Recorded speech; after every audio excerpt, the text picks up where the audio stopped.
Hey, welcome back to Inside Gaming. Today, we'd like to tell you all how James Bond taught me to be a better Death Stranding player. How's that for YouTube gaming think pieces? Let's just go for it. The brakes are off, and we're making grand cross-media comparisons. First off, if you're wondering what's up with my skin, I saved a litter of Basset Hound puppies from a burning La Quinta Inn and Suites this weekend.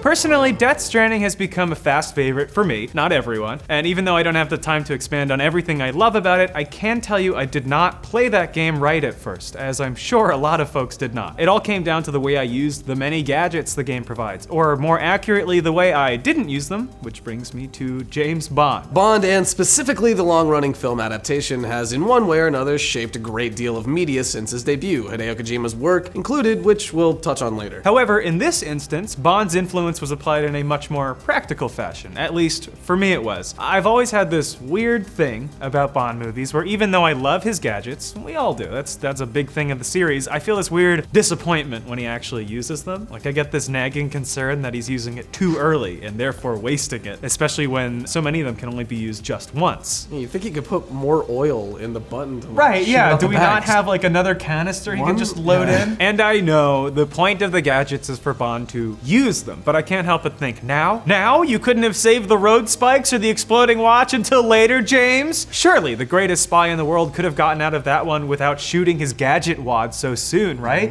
Sorry, didn't say that one out loud until right now. Yeah, the key distinction is that Connor is not a fictional world-renowned MI6 agent, and therefore, he doesn't really know what he's talking about. What sets me and James Bond apart, aside from his license to kill and his historically not so great attitudes towards women— You know, this sort of behavior could qualify as sexual harassment. Really? What's the penalty for that? When one is in Egypt, one should delve deeply into its treasures. Why do Chinese girls taste different from all other girls? is that James Bond knows very well that those gadgets, need as they may be, are a means to an end. They're tools. Yeah, and somewhere along the way in Death Stranding, my cool and normal brain put these two concepts together and I started to change up my strategy. To be clear, I did enjoy the beginning of Death Stranding even before I adapted my playstyle. Despite not playing very efficiently, the game is pretty forgiving in the early hours. At least I think so. Not everybody agrees. Oh, no. Yeah, my MO in an open world is usually twofold. Use the shortest geographical route possible, and I carry as much shit as I can. You could need any of that equipment at any time. But no, Kojima couldn't let me have just this one, and instead had to innovate on a played-out formula to provide a novel experience. Way to go. Great game, Hideo. Thanks for making it. Anyway, what Zach means to say is Death Stranding doesn't allow you to be precious about your inventory. For one, you have to wear everything you carry, and carrying a number of items, while useful, takes up valuable space that could be used for cargo. And there's the time fall, the time rain that degrades any equipment it touches. It's a very Breath of the Wild move to render your tools so fragile. Being a dumb person, I set out on a delivery with no fewer than 2 ladders, multiple ropes, and a few PCCs. You use them to fabricate structures like bridges. And by the time I'd completed the delivery, I hadn't used any of them. Eventually they'd just rust and be left unusable. Oops, no ladders for Connor. Yeah, I tried to make that sound kind of like the Captain Crunch cereal, oops, no ladders, but it does not work, and so it went.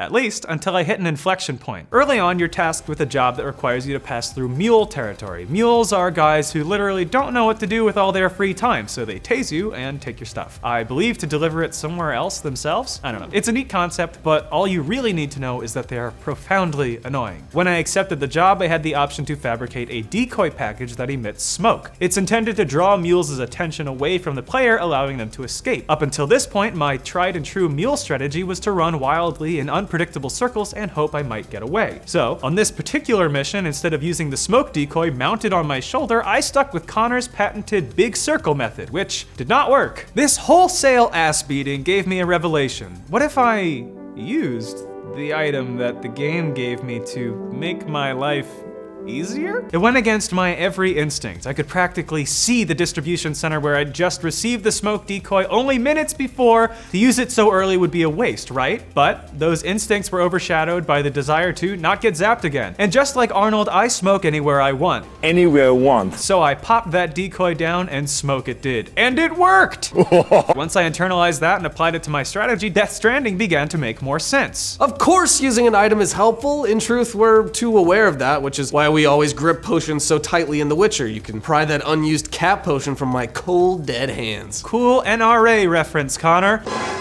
Besides, what if I need them later. But here I was employing gadgets freely, which got me thinking about 007. The most important tool available to the player is Sam Porter Bridges, and as nice as the gadgets are, they're not the cargo. The items allow him to do his job as efficiently as possible, but if you hoard them, you begin to obstruct Sam. James Bond is not the Queen's greatest asset because he has an electromagnetic shoe or exploding cigarettes. Seriously, those things will kill you. By the way, I don't know if the Queen's greatest asset line was ever a Bond thing. I pulled that out of my ass. As a matter of fact, the Queen said in 2018 that the values shared by the UK and Holland are England's greatest assets. So, that was catchy. maybe not the spy. Maybe instead it's just diplomacy that we should have relied on all along. Yeah, these characteristics are most evident in the Daniel Craig run. By stripping away a lot of fluff and kitschy sex jokes, Bond was made vulnerable and human, though a resourceful human at that. Yeah, and removing a lot of the silliness, the new movies make it obvious how much Bond is subject to the dangers of the world, and the same could be said about Death Stranding's protagonist. What makes Bond so effective against adversity, as well as Sam, if he's being played correctly, is knowing when to deploy a gadget. I'd like to share Ian Fleming's original vision of Bond with you. In 1962, he said to the New Yorker, "When I wrote the first one in 1953, I wanted Bond to be an extremely dull, uninteresting man to whom things happened. I wanted him to be a blunt instrument," and later added, "Exotic things would happen to him and around him, but he would be a neutral figure." A neutral figure. An anonymous blunt instrument wielded by a government department. That's pretty good. Thank you. That's eerily in line with Sam Bridges, who exemplifies a character begrudgingly thrust into exciting circumstances and is literally an instrument wielded by what's left of the United States government. Yeah, you gotta. I don't know. Hey, listen. Granted, both have unique skills and traits that make them more capable than their peers, but come on, you gotta have a little something for Sam and James. Come on! James Bond has never been sentimental about Q's toys, but the Craig films especially amplify this attitude towards them. Again, they're tools. But the earlier movies in the franchise took a lot more delight in showing off the silliness of baking murder into everyday objects. Yeah, running gag across multiple Bond actors was the goings-on of Q's workshops. Railgun tea trays, bagpipe flamethrowers, non-gadget lunches. The movies love their gadgets, and as impermanent as the tools are in Death Stranding, that game loves its toys. Yeah, as I progressed through the game, I was given more and more tools that allowed me to better traverse, fight mules, and ward off BTs. This would be overwhelming in some games, but Death Stranding introduces each item with care, presenting them one by one for use in deliveries, which gave me time to acquaint myself with the various contraptions. And it's not just guns and blunt objects. You're given sticky guns and floating wagons and power legs and grenades filled with pee. It's weird, and I love it. And the game loves it too. So yeah, you're pressured to use them, but that doesn't mean they're any less exciting. James Bond may blow up his car barely off the lot, but it is still an Aston Martin. It's not exactly Galaxy Brain Association either. The relationship between James Bond and Hideo Kojima's work is evident, and to be fair, has been for some time. Yeah, Kojima, famously a movie lover, I mean, Christ, scroll through his Twitter for a few minutes. No. It's unmistakable, has taken many cues from Bond over the years. The opening to Metal Gear Solid 3 is an undeniable homage to the stylish opening sequences of the Bond films, and beyond that, the Metal Gear series approach to stealth feels descended from the novels and movies as well. Yeah, plus Kojima's listed the various Bond films among his favorites alongside Citizen Kane and Alien. Yeah, he wrote that list that we're referring to in 2004, so a current version would presumably include Penguins of Madagascar. It's also worth noting that two Death Stranding actors, Lea Seydoux and Mads Mikkelsen, both appeared in the newest incarnation of the franchise, each in a pretty substantial role. So if I were forced to boil this whole thought process down, I'd say travel light. Yeah, if you want to make successful deliveries, and a lot of them, make sure that there is ample space available on your pack. But that comes with an important caveat, which is to use the tools the game provides. If you're going to make a point to include a ladder in your loadout, you should expect to use it.